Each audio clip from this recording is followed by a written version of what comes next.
morning, everybody. Today is Monday, July 25th, 2016, and this is Before the First Cup of Jules here on UCY.TV. Happy Monday, everyone. It is 76 degrees and partly cloudy here in upstate New York. They said we're supposed to get some rain today, and I really hope so because we are in quite a drought up here. There hasn't been a lot of rain at all in New York this summer. All the lakes and streams they're announcing are way down. So where do we leave off last week? We titled the show White House, AI, Robots Feel Pain, and Zenbo. We looked at some disturbing trends in technology that is being sponsored from the very top at the White House, rolled out through some of our federal divisions, our most favorite being DARPA, but there are a lot of other divisions within the federal government that also have been moving this agenda toward a technocracy along. We read about Dr. Ed Felton, who is the White House Deputy Chief Technology Officer, attending the Internet of Things conference as the keynote speaker and being very open to embracing technology as part of a federal initiative. Of course, it's going to be to make things better for you, but he went as far to say that we should be integrating artificial intelligence into a lot of our different processes within the government. They included precision medicine as well as some of their cancer, mad science, gone mad technologies. We're going to look at some of that today. We also found out that DARPA has been working on a project with their cyber hacking at the Las Vegas Black Hat conference that is coming up. I believe it's the Black Hat, where they are hoping to create an automated hacker where they can send in a probe or a package that's developed to search out vulnerabilities automatically, mind you, without any human intervention. And they're going to have a hackathon at the event this year using 7 of DARPA's supercomputers that they're going to be playing against. It's DEF CON in Vegas. Look out, human hackers. Pentagon Research Agency, DARPA says people are too slow at finding and fixing security bugs and wants to see smart software take over the task. So not only do we have Dr. Felton, the White House Chief Technology Officer, embracing AI and smart technologies and mad science from every level, but now we're looking at creating and releasing Skynet into the wild. You know, one of the things that they had been doing manually for a long time was hiring hacking teams, and we discussed them before. Hacking team had gotten hacked themselves, and it was discovered that hacking team had been contracted by a lot of the different law enforcement agencies around the world. They had a conference where they showed off their wares and technologies. And the way that they got backdoor access to a lot of our computers was that they would scan for software vulnerabilities. So a common vulnerability would be, say, in one of the older Adobe Flash products, and they found a way to take advantage of the flaw in the software with no patch. They didn't tell anyone that it needed a patch, and they used that hole to get into our machines. So now DARPA doesn't want to hire people anymore. No, they're going to give it to an AI machine and let the AI mutate and evolve as the network does. And this is very similar to some of what we've been seeing with the artificial immune systems for the human body as well, that is being experimented with out there. So I want to continue on looking at AI and looking at some of the mad science technologies. This one made me kind of, I don't know, I kind of laughed at first, but then I thought, wow, this really isn't funny at all. You know, they really want to get AI in the hands of the end user, and the way to do that, they have discovered in a lot of these psychological studies that they've been doing on us, the end user, and don't think they haven't. There's actually a whole office now at the federal level that is titled the Social and Behavioral Sciences Team, and they even provide an annual report to the President and the National Science and Technology Council. But, one of their ways of helping the federal government, and this is quote-unquote per their document to the President, is that they can use behavioral sciences to better serve the American people. And they take a look at ways that we use tools, let's say, and then some human traits that we might all have in common, and find ways to put a dangling carrot out there to get you then to jump on board, to get you to motivate to do what they want you to do. And we're so excited because in using these motivational behavioral sciences, they were able to increase savings for veterans by just sending out one targeted email. And there's this whole list, and I don't know if I have the website up here right now, but I have some of the studies and I have the annual reports. Let's see what the annual report says, because I know it says that.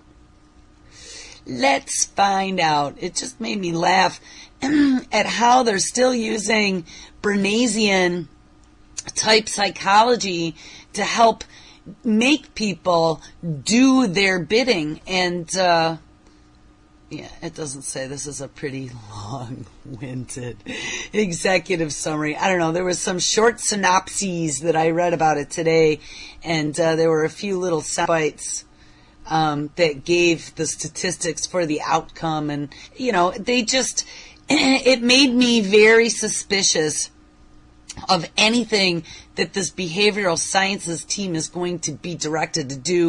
It says, now, therefore, this is in the executive order signed by Obama, September 15th, 2015, titled Executive Order 13707, using behavioral science insight to better serve the American people. Now, therefore, by the authority vested in me as President by the Constitution and laws of the United States, I hereby direct the following. 1. Behavioral Science Insight Policy Directive.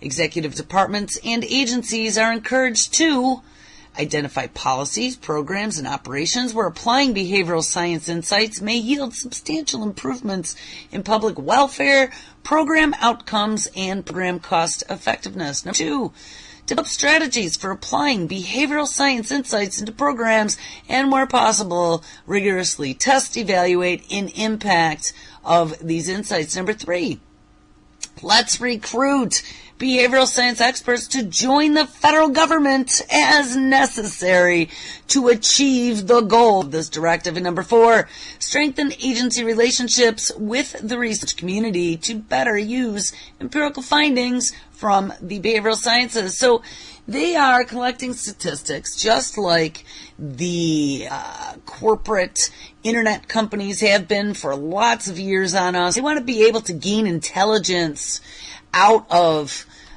what we are doing and how we are doing it in order to utilize those behavioral statistics to manipulate the general public, if that makes any sense. So we have now AI. They want to roll this out as a federal initiative. We got to make it warm and fuzzy, right? We looked the other day that they're looking at maybe creating robots that can feel pain, and we have robots that are going to be emotional, and we had Zenbo's going to be all touchscreen and happy, and he can wheel around the house and be a part of the family. He can record your important moments in life.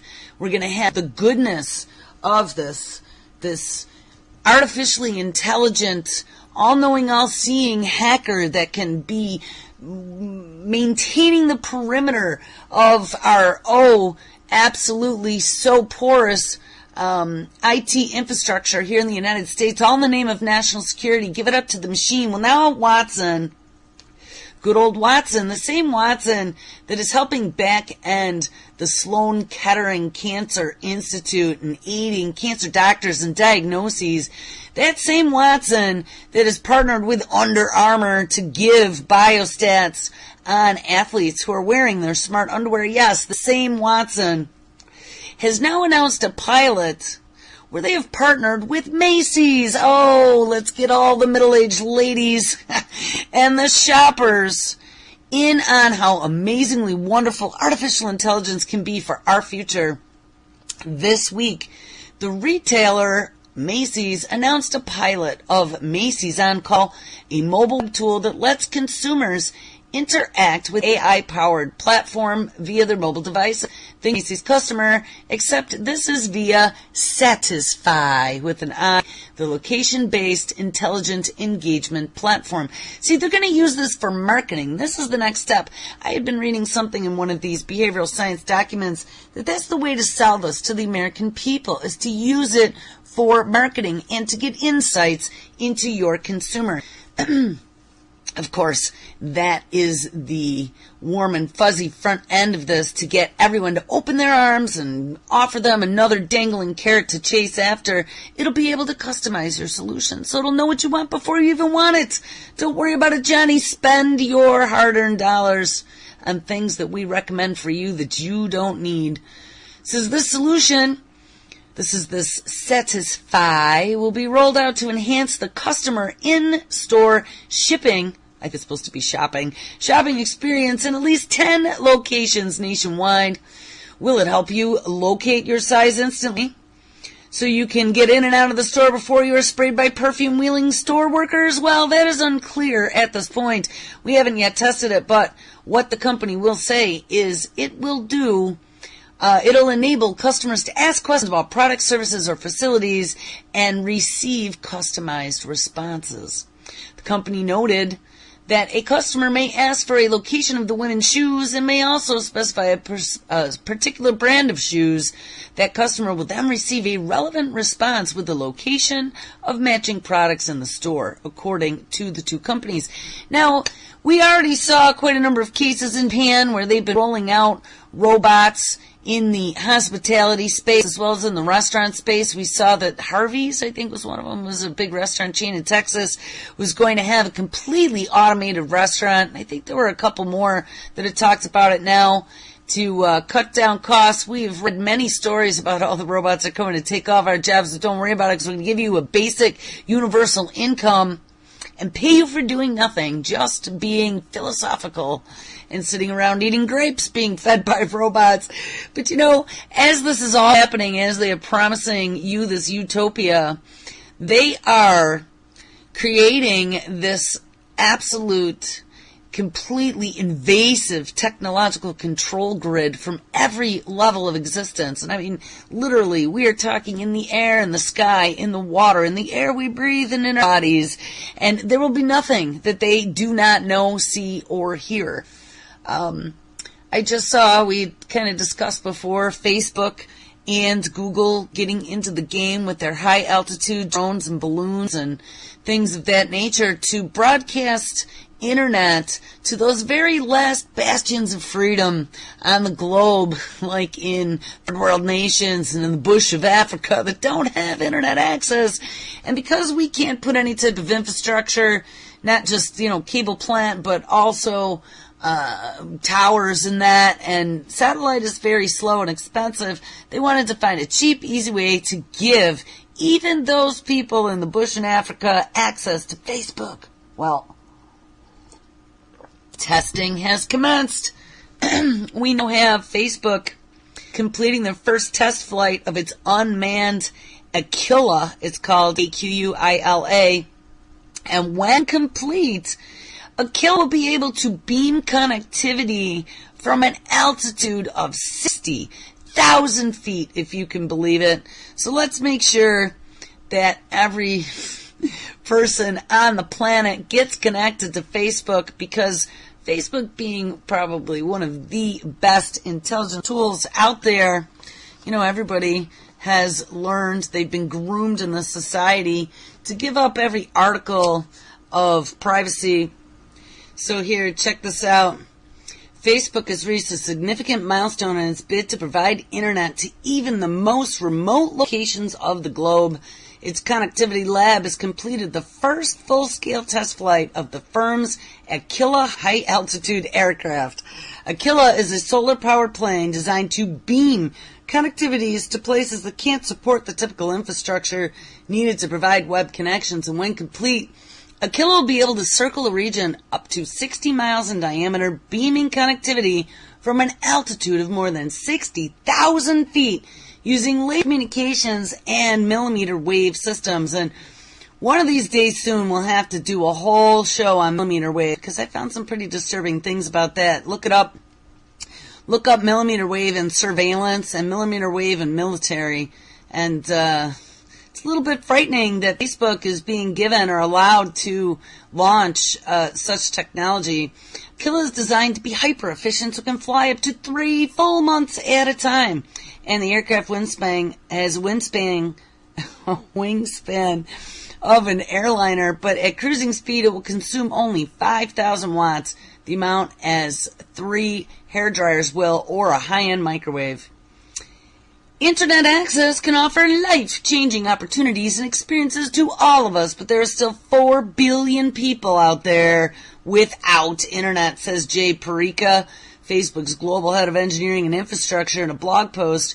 We've been flying a 1/5 scale version of Aquila for several months, but this is the first time that we'd flown a full-scale aircraft, and this test flight was designed to verify our operational model and overall aircraft design to provide a full capacity of design, and we will push Aquila to the limits of a lengthy series of tests in the coming months and years. Failures are expected and sometimes even planned, and then we plan to push it to the brink. This first functional check was low altitude, and the aircraft flew for more than 90 minutes, 3 times longer than Facebook had said it originally planned. Our next test, we will fly Aquila faster, higher, and longer, eventually taking it up to 60,000 feet. However, the company is realistic about the challenges Aquila will face. For example, to reach its goal of being able to fly over a remote region and deliver connectivity for up to 3 months at a time, it will need to break the world record for solar-powered unmanned flight, which currently stands at only 2 weeks. So, there's a little obstacle there. Hopefully, Facebook isn't going to get this off the ground, because personally, to me, it is a little bit scary. I think I finally got the Elon Musk story up. Elon Musk's master plan for Tesla, solar-powered, fully autonomous car sharing and heavy vehicles. Tesla chief executive lays out plans for a combination of Tesla and a solar city. I think I read about this in Australia. Tesla Motors chief executive Elon Musk doesn't want to stop with electric cars. He sees a future with heavy electric trucks and buses, as well as autonomous electric car-sharing networks, all powered by solar energy. That is the vision Musk laid out in a blog post Wednesday evening as part of a push the car maker is making for the acquisition of Solar City, a residential solar-powered company in which Musk is heavily invested. And in the post, which Musk has been teasing for more than a week on Twitter, said that solar power generation captured by Tesla's Powerwall batteries is the key to his vision for the future of Tesla. Now that Tesla is ready to scale Powerwall and Solar City is ready to provide highly differentiated solar, the time has come to bring them together. And I wonder if this isn't the same story, but I saw a story about this whole city in Australia that they are looking to make solar with a Powerwall and I would assume some of his self-driving cars. Anyway, he laid out a roadmap that included progressively cheaper electric cars funded by sales of the more expensive earlier versions. Musk was wrong in saying that the next Tesla model, eventually dubbed the Model S, would cost roughly half of the $89,000 price. I just lost it. But the first one's going to be affordable and consider $70,000 on up. Part of the reason I wrote the first master plan was to defend against the inevitable Tesla attack would face, accusing us of caring about making cars for the rich. And the main reason was to explain how our actions fit into the larger picture. He also faced heated questions about semi-autonomous driving technologies, focusing on the fatal wreck, and we read about that. The guy in the Tesla car, I think now there were 2 fatal accidents where they had crashes, but I guess the people weren't eating the AI. So I guess we'll see where this goes. I don't know. I wish I would have had that story about the Australian. Let's see if we can get it up. Australian Tesla wall. I know one had a Tesla wall and solar, but we'll see what else it comes up with. Here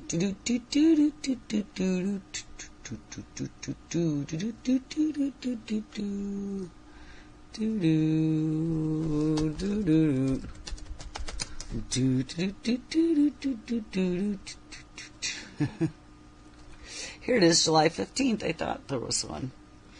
Australian mini suburb Tesla Town project with power walls gives a glimpse into our future sustainable communities. Ding, ding, ding, ding, ding. There you go. Near Melbourne, Australia, lies an incredible suburban project underway dubbed Yarra Bend. This development is currently home to 60 houses and is planned to eventually hit around 2,500. What is unique about this venture, only the art, food, and shopping that will be near it, but all of the houses will come standard with Tesla power walls and solar panels.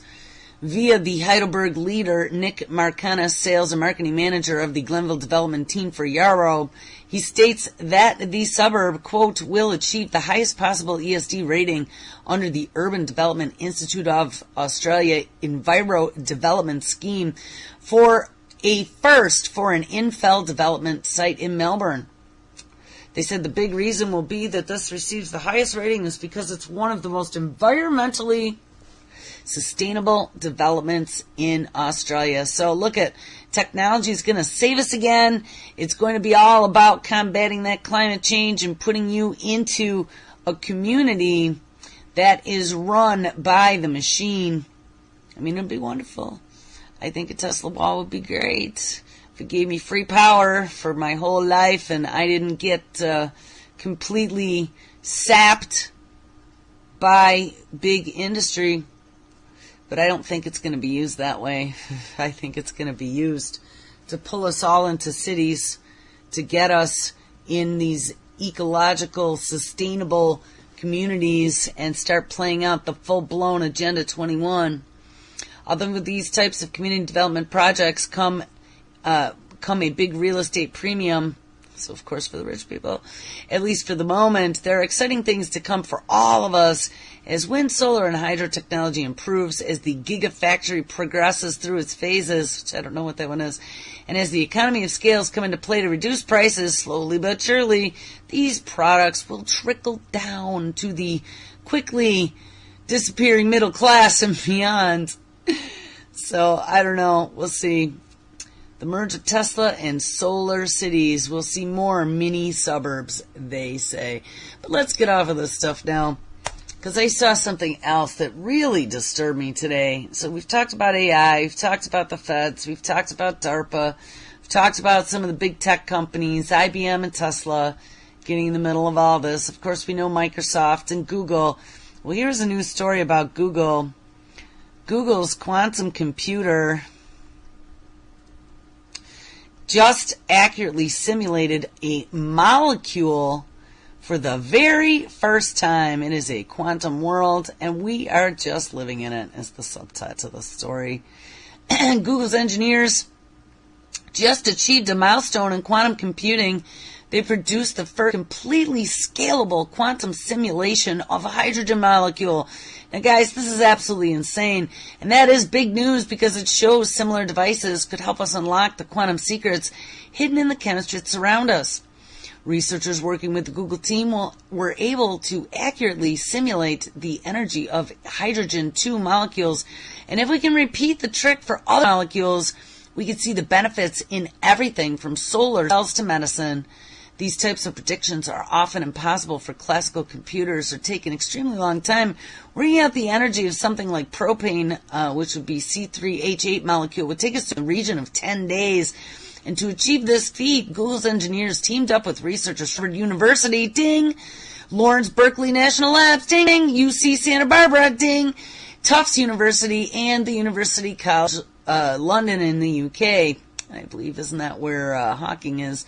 And while the energies of molecular hydrogen can be computed classically, albeit inefficiently, as one scales up quantum hardware, it becomes possible to simulate even larger chemical systems, including classically irretractable ones, says Google's quantum software engineer Ryan Babouche. Chemical reactions are quantum in nature because they form highly entangled quantum superposition states. In other words, each particle state can't be described independently of others, and that causes problems for computers used to dealing in binary values of ones and zeros, right? Because entanglement is where they exist at two places at the same time. Enter Google's universal quantum computer, which deals in qubits, and that themselves, it can be in a state of superposition, representing both 0 and 1 at the same time. To run the simulation, the engineers used a super-cooled quantum computing circuit called a variational quantum Einsolver, or a VQE for short, essentially a highly advanced modeling system that attempts to mimic, ding, ding, ding, our brain's own neural networks on a quantum level. Holy shit. It's pretty absolutely insane. And when the results of the VQE were compared against the actual released energy of the hydrogen molecule, the curves matched almost exactly, as you can see in the diagram above. And yes, I can see it, and yes, they are almost identical. Babouche explains that going from a qualitative and descriptive chemistry simulation to a quantitative and predictive one could, quote, modernize the field so dramatically. Another one of those massive disruptive technologies, people, here it comes. It will modernize the field so dramatically that the examples imaginable today are just the tip of the iceberg. Like Brave New World in everything that we see, know, and believe today. This is absolute insanity, people. We're about ready to cross a threshold into worlds that we never even dreamed of. Dystopian, scarier than anything that you ever had in your most horrifying nightmare. We're dealing with the very first steps of what? Oh, modeling reality. And Google says that we could start seeing applications in all kinds of systems involving chemistry, such as improving batteries or flexible electronics, new types of material, and, oh, wink, wink, much more.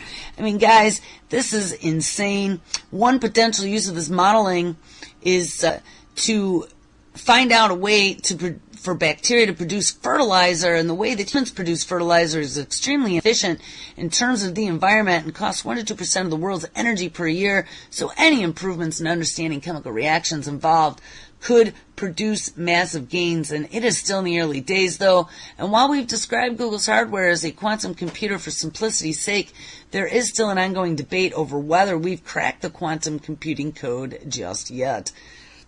Some say Google's machine is still just a prototype, part quantum computer rather than the real deal, but while scientists discuss the ins and outs of that argument, at least we are starting to reap the benefits of the technology and can look forward to a future where computing power is almost unimaginable. Now, guys, when you had neural networks that mimic human brain at a quantum level, meaning using photons, qubits, to work at hyperactive states at a hyperactive supercomputing level that we have never known in computing yet today.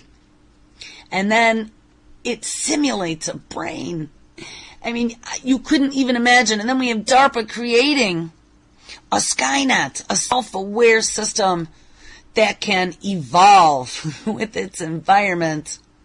We should be afraid, be very, very afraid at what is happening right in front of our eyes, with White House rubber stamping, encouraging, and funding for all of these different projects, including executive orders. Now, there was a story that came out of Science Mag.org, watching neurons talk in a living brain. Now, we've looked at all the DARPA research that's been going on in the International Brain Initiative. There's a Connectome project as well. imaging the brain and understanding how neurons are created and destroyed and what causes different brain diseases. And oh my God, good old Tommy Insel, former director of the National Institute of Mental Health, going to Google Life Sciences in the Verily division to start studying how to cure mental disease, how to diagnose mental disease, how to quantify mental disease. They are defining what is considered normal, quote unquote, and what is considered divergent. So check this out. Watching neurons talk in a living brain. Ever wonder what it looks like when brain cells chat up a storm? Well, researchers have found a way to watch the brain conversation in action without ever having to crack open a skull. Thank goodness. This glimpse into the brain's communication system could open new doors to diagnosing and treating disorders from epilepsy to Alzheimer's disease. We're going to take a look at an epilepsy story here in a little bit, but we know that they've been using the excuses of curing mental disease as a way to get all kinds of research done. They started in the early days with DARPA and then putting in brain implants and having National Geographic air live brain surgery on TV for Parkinson's patients. So put on a seatbelt, people. Being able to see and how living brain cells are working is the quote-unquote holy grail in neuroscience, says Howard Federoff, a neurologist at Georgetown University in Washington, D.C., who was not involved with the work. This is a possible new tool that could bring us closer to that, he says. Neurons, which are only slightly longer than the width of a human hair. And remember, we talked about them being able to create not only artificial neurons out of, I don't know if they were, I think it was DNA strands, and then they made some sort of synthetic DNA strands that then they were able to turn into neurons and make a synthetic functioning small bit of brain. But neurons are only slightly longer than a width of a human hair and are laid out in the brain like a series of tangled highways. Signals must travel down these highways, but there's a catch. The cells don't actually touch. They are separated by tiny gaps called synapses, where messages, with the assistance of electricity, jump from neuron to reach their destinations, and the number of functional synapses that fire in one area, a measure known as synaptic density, tends to be a good way to figure out how healthy the brain is. Higher synaptic density means more signals are being sent successfully, and if there are significant interruptions in large sections of the neuronal highway, many signals may never reach their destination, leading to disorders such as Huntington's disease.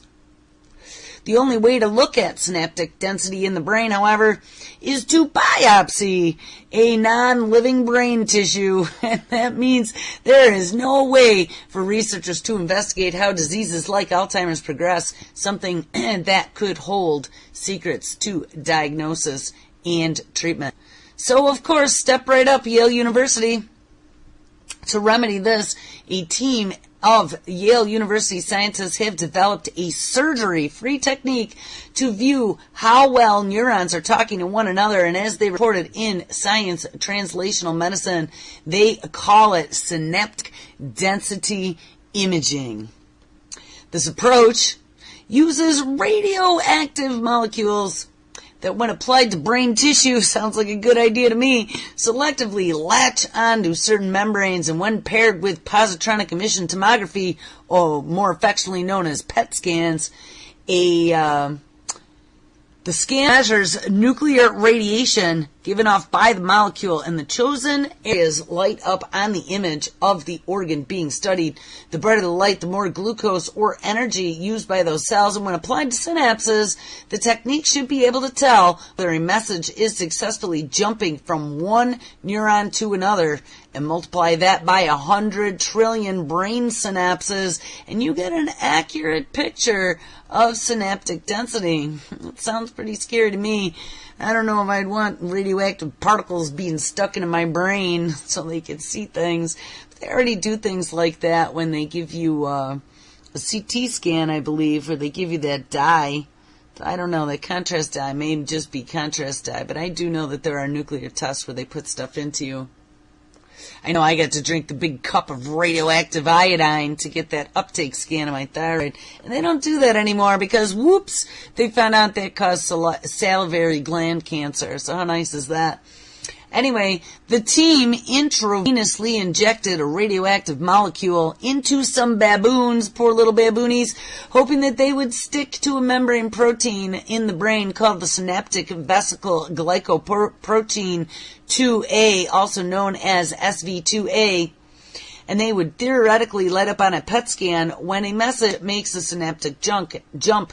And after comparing PET scan images of SV2A in the baboons' brains to autopsies, the researchers decided SV2A was indeed an accurate marker for synaptic density. So to confirm their results in humans, researchers then used synaptic density imaging to look at the brains of people with temporal lobe epilepsy. And we're going to talk about temporal lobe epilepsy. I believe the story after this. I found a story that really kind of cracked me up a little bit. It's scary, but it definitely was interesting. I think you will find the condition, temporal lobe epilepsy, causes seizures through the loss of synaptic firing in the same areas of the brain every single time. And in their experiment, the scientists correctly predicted the precise areas of the brain that came up dark on the PET scan, the areas that had lost synaptic density.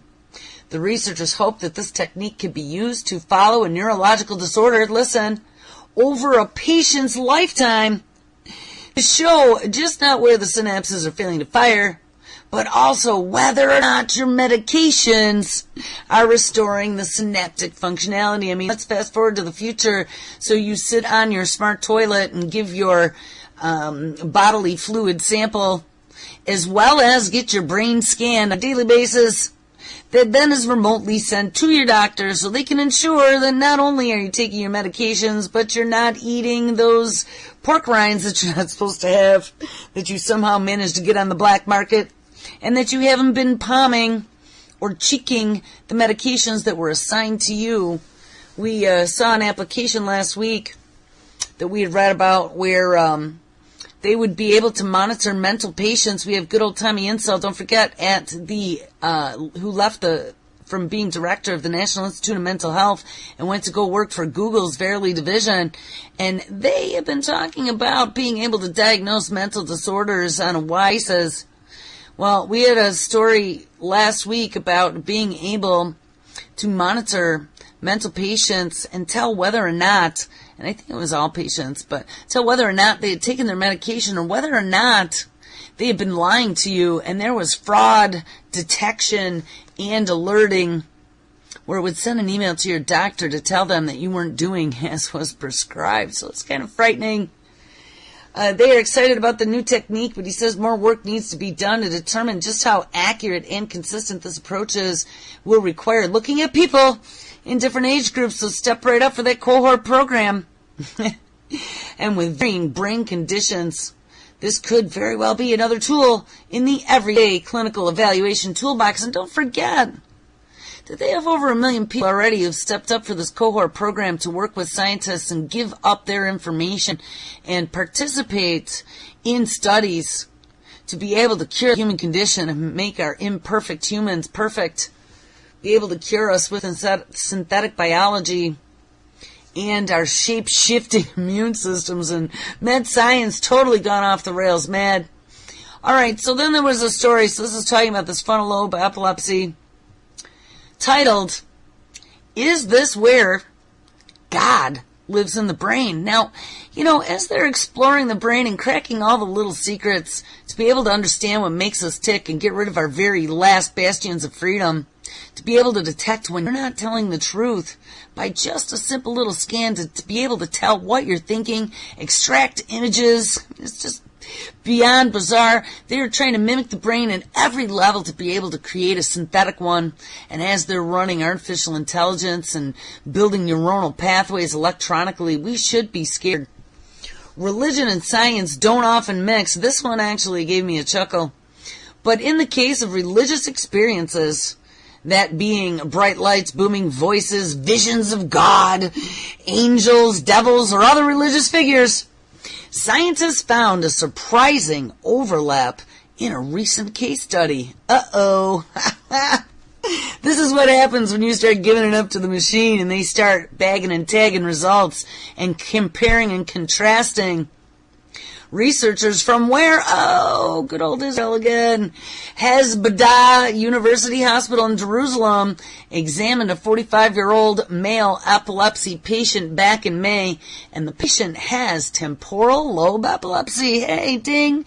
The one we just read about, a type of epilepsy with seizures involving intense, quote, feelings, emotions, thoughts, and experiences, and even hallucinations of voices, music, people, smell, or taste, according to the Epilepsy Foundation. These episodes had afflicted this patient since he was 7 years old and relapsed at the age of 23. He came to the hospital seeking relief and stopped taking his medication for the test. The doctors then put him into an encephalogram or an EEG scanner to observe his brain patterns, and as they were watching, he saw God. Like, what are the chances? Like, this guy had a real-life God experience while he was in the machine. So let's find out what happens. Doctors Shahar Arzi and Roy Shur wrote about what happened next in the neurological journal called Epilepsy and Behavior. Quote, while lying in bed, this patient abruptly froze and stared at the ceiling for several minutes, stating later that he felt that God was approaching him. He then started chanting prayers quietly, looking for his kippah, and he put it on his head, chanting the prayers more aggressively.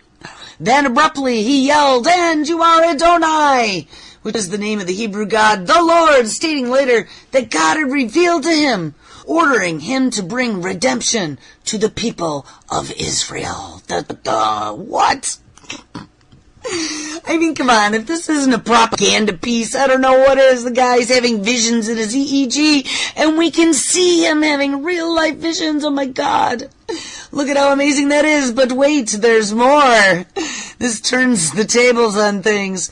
And after that, the patient ripped the EEG electrodes off his head and ran through the hospital, telling everyone he found, quote, God has sent me to you, unquote.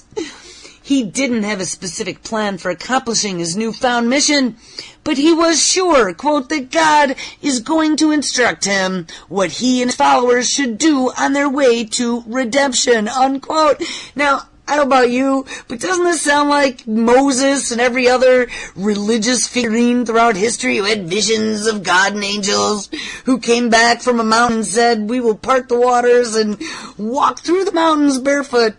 I mean, I don't know. It sounds like religious visions. Maybe some of those people in history actually had a bad case of frontal lobe epilepsy. Oh, God.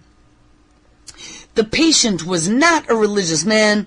He was a factory worker with a low level of education who practiced religious rituals regularly, as is common in his surrounding society, without any special religious involvement, deep religious feelings, or scholarly interest, states the study. Now, so it's what he does as part of his surrounding society, peer pressure. Be a good Jew, do your prayers. I don't know, it's called brainwashing. Anyone who believes that they need to perform a ritual on a daily basis to be able to have redemption, I think needs to do a little soul searching themselves. There is no big being in the sky. I mean, maybe, but I don't think so. That is watching you in particular to see if you did your 12 Hail Marys. Which I don't think is, I don't think it's a part of the Jewish religion. But whatever silly ritual you perform on a daily basis. As a matter of fact, when you do rituals like that, isn't that a symptom of OCD? But wait, we'll talk about OCD next. This episode was surprising, but had scientific precedent. The researchers gave him some antipsychotic medication after his episode, And the episode ended a few hours later. Now, what does I say? So this guy has a full-blown out religious experience. So they just gave him a little antipsychotic medication and they fixed him right up. I mean, I don't know, guys. They've been studying religious fundamentalism for a long time. There had been a video with a lecture about something called a Funvax, I believe, at one time, and it was supposedly recorded at some government meeting, and put it with a grain of salt, but it was pretty interesting because they had found a way to target a certain area of the brain that they had considered responsible for religious fundamentalism. They were talking about utilizing that to go after some of the terror-related groups in the Middle East. And, this is kind of scary that they now have identified this part of the brain that is responsible for having godlike visions of supernatural events. Anyway, says religious experiences like this one have been long documented in epilepsy patients, but the exact location underlying the neural mechanisms causing them are unclear. This patient's experience gave them some clues. The researchers diagnosed this patient's episode as, quote, grandiose religious delusions of revelation and missionary zeal in the context of postical psychosis. And they found an increase in activity in the low gamma band, which is 30 to 40 hertz in brainwaves in the left prefrontal cortex of the patient's brain, concluding that this suggests that religious conversions are related to control mechanisms in the prefrontal lobe related processes rather than in the medial temporal lobe related processes, the same part of his brain that experienced epileptic seizures lit up as well. So how interesting is that when they're having epileptic seizures, they could also be having these complete God-related experiences. Okay, let's move along now. We're going to take a look at OCD in mice. They have found a way for a new treatment to stop OCD in mice in minutes. Scientists have developed a new fast-acting treatment that can stop obsessive-compulsive disorder behavior in mice in a matter of minutes, which is a huge improvement on the weeks and months that these drugs normally take to have an effect. The experiments so far have only been carried out on mice, but researchers think that the same approach could work with people, meaning that we could be closer to treatment for OCD that is effective and almost instantaneous. How crazy is this? Around 1% of the adult population in the U.S. experiences some form of OCD. Or, of course, if you practice doing religious rituals on a daily basis, touch your nose, scratch your butt, and say a prayer in the same sequence at the same time 100 times a day. And of those cases, they are classed as severe. So, as a fast and effective treatment would be incredibly welcome. The anxiety disorder shows up through intrusive, persistent thoughts and repeated compulsive actions that interfere with a person's normal day-to-day life. And to investigate what might be responsible for OCD-style behavior in mice, researchers from Duke University in North Carolina zeroed in on a neuroreceptor called mGlu-R5, one of the proteins that helps control the brain's responses to outside stimuli. Once the activity of mGlu-R5 was blocked, the OCD-like behavior in test mice cleared up very quickly. The reversibility of symptoms was immediate on a minute time frame, says senior investigator Nicole Kalkas. Antidepressants used to tackle the same problem in mice were found to take 2 weeks to have any effect, and the same sort of timescale currently seen with human patients. The discovery of this role of the mGlu-R5 builds on prior work from 2007. It's also carried out at Duke. Researchers found that deleting a gene that codes for a protein called SAPAP3, which helps brain cells communicate. Yes, let's delete the gene that helps brain cells communicate. Jeez, was enough to cause mice to show signs associated with OCD, including excessive grooming and displays of anxiety. Yeah, OCD is a bad thing, and so that could be a missing gene. So now, thank goodness, they know how to create OCD. And now 9 years later, scientists have found a way to reverse that effect.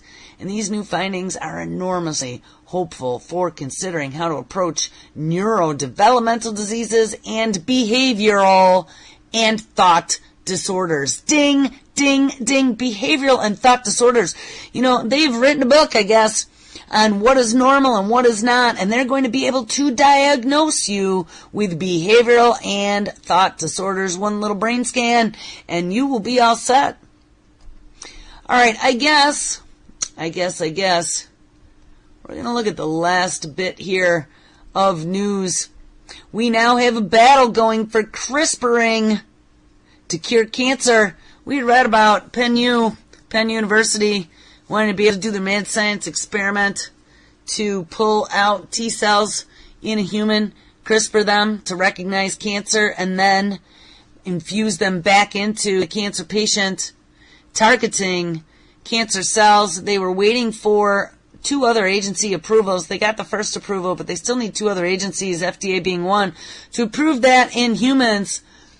Well, the race is on now because it looks like China is going to jump the gun. Scientists in a race to test CRISPR gene editing techniques on cancer. A novel gene editing technique with potential to revolutionize cancer treatments. Scientists in a race to test it on humans. As the scientific journal Nature announced last week, Chinese scientists to pioneer first human CRISPR trial. But wait! On the same page, there's a link to another story from a month ago. First CRISPR clinical trial gets green light from U.S. panel, and that's the story that we read.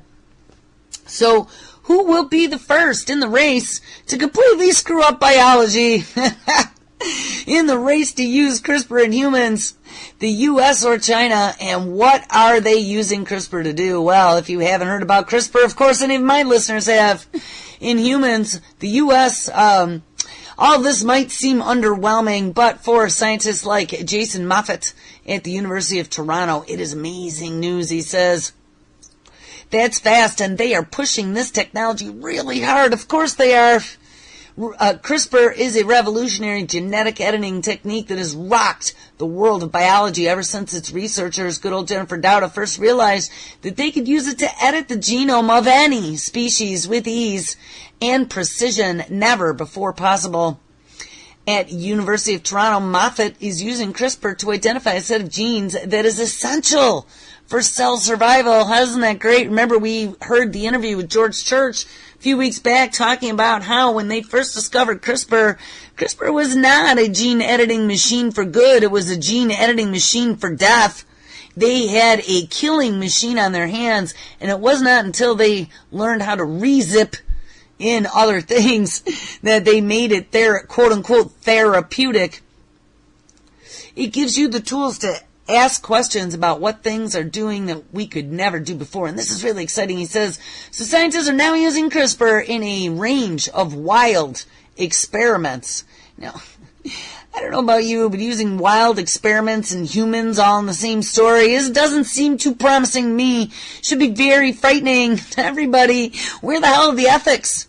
There are no ethics. Life has become commoditized and is totally out of window. And it's all for the desperate, for the defective humans, for the dying, for those of us who have no other choice. For those of us who have no other chance, take that dangling carrot, become part of the machine, and maybe you'll go down in history as the one who helped cure the Great Big C. It's just unbelievable. This is all free R&D on humans that the big pharma doesn't have to pay for because they're stepping right up for the last chance to live forever, for the last chance to be cured, for the last chance to get a chance. What they don't realize is that they are feeding the mad science machine that is going to enslave their children in the future. Scientists are using CRISPR in a wide range of wild experiments, and they have already designed a mechanism that could wipe out mosquitoes. We've talked about the Aztec mosquitoes. There's population suppression or population elimination. And they are also toying with using it to bring the woolly mammoth back to life, and we talked about that story as well in that same episode that we discussed George Church. He was involved in both those projects. Well, not the mosquito, I don't know. That was Bill and Melinda Gates had some funding in there, but he dealt with the Woolly Mammoth Project. It's a tool so powerful, it could be used to permanently alter the human genome in a way that could be passed down to future generations. Ding, ding, ding, ding, ding. Here comes Human 2.0. This is unbelievable. Why aren't we putting a brake on this? This could literally, with gene drive, spread through an entire population to kill it if they wanted to. Earlier this year, scientists from around the world gathered for an unprecedented summit in Washington, D.C., and agreed to avoid using CRISPR for human genetic engineering. Well, phew. But CRISPRing against cancer, hey, guess what? That doesn't pass on to offspring, so they believe at the moment. But hey, it's all a grand experiment, isn't it?